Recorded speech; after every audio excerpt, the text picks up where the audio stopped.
So dear students, सो आप यहाँ पे देखिए इस चैप्टर में हम आगे बढ़ चुके हैं और आगे पढ़ने वाले हैं why does a country need a constitution.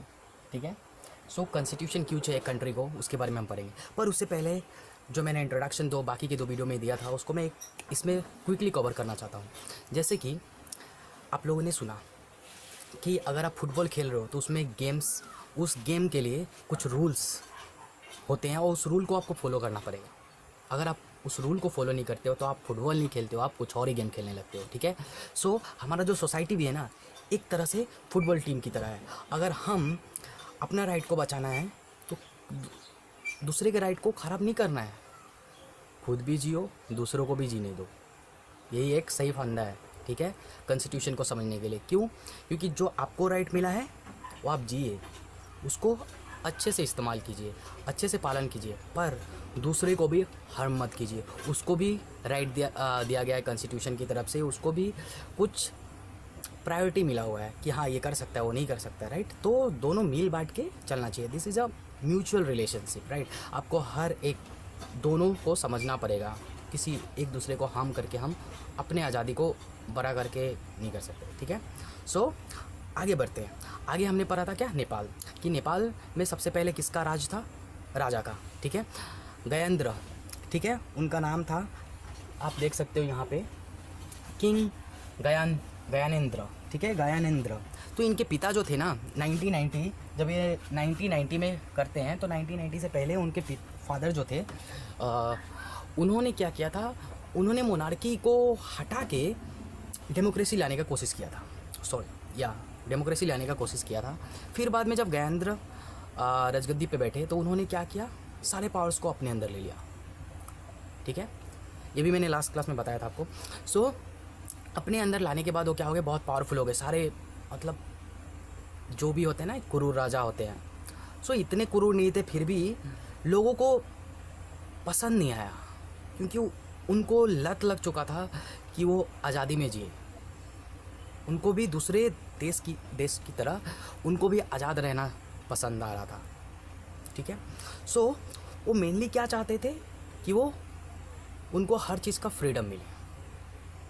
ठीक है, so basically why do we need a constitution, और why do a country needs a constitution.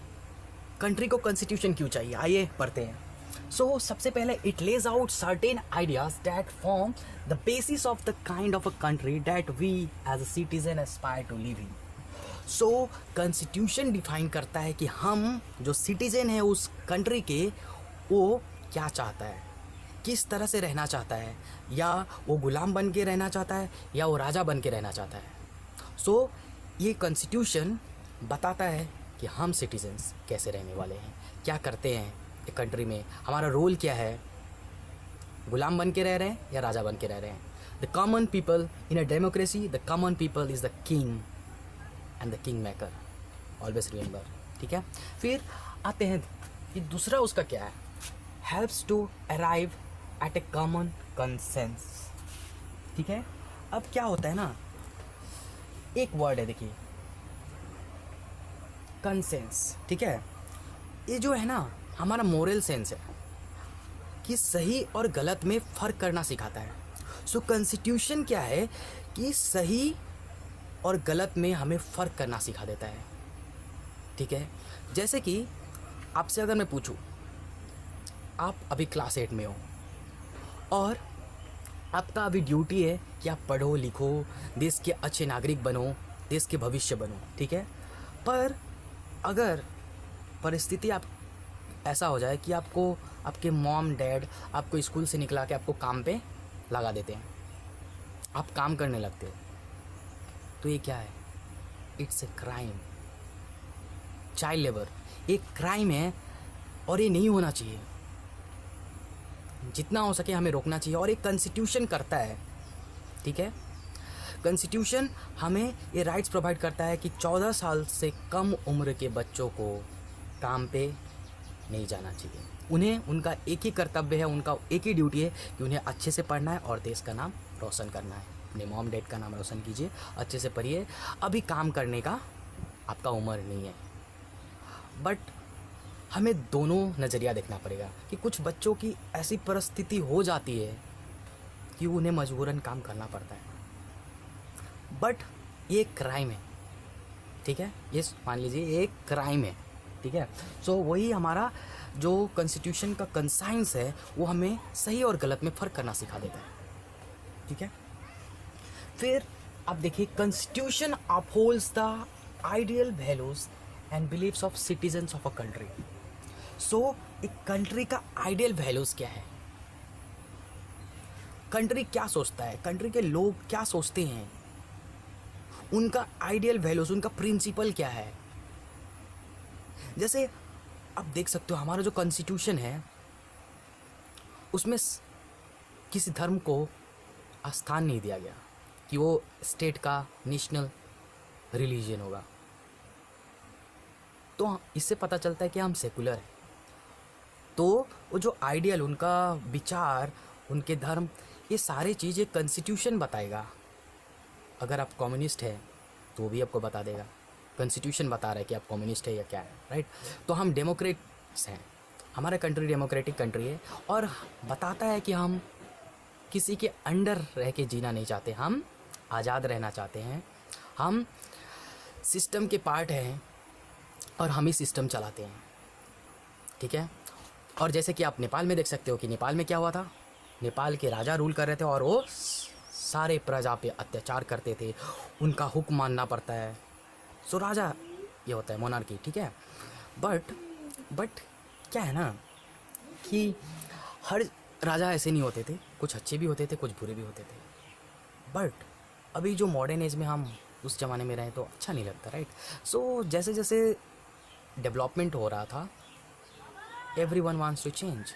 सो नेपाल ने भी चेंज के लिए आवाज़ उठाया। सो देखिए नेक्स्ट वही है, king Gajendra taking over the democracy setup in 1990 protest. उन्होंने डेमोक्रेसी सेटअप को किंग गजेंद्र ने कब्जे में ले लिया था। तो उसके बाद प्रोटेस्ट हुआ, लोगों ने प्रोटेस्ट करना स्टार्ट कर दिया, माओइस्ट थे, army, even the army of Nepal started protest. वहाँ के सिटीजन हर एक लोगों ने प्रोटेस्ट कर दिया।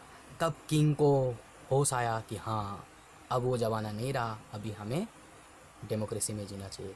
तो किंग ने अपने सारे पावर्स पार्लियामेंट को दिए। इस तरह नेपाल भी एक डेमोक्रेट कंट्री बन चुका है, ठीक है। फिर अब देख सकते हैं finally king accepted the government by people and in 2008 Nepali become a democrat after demolishing the monarchy.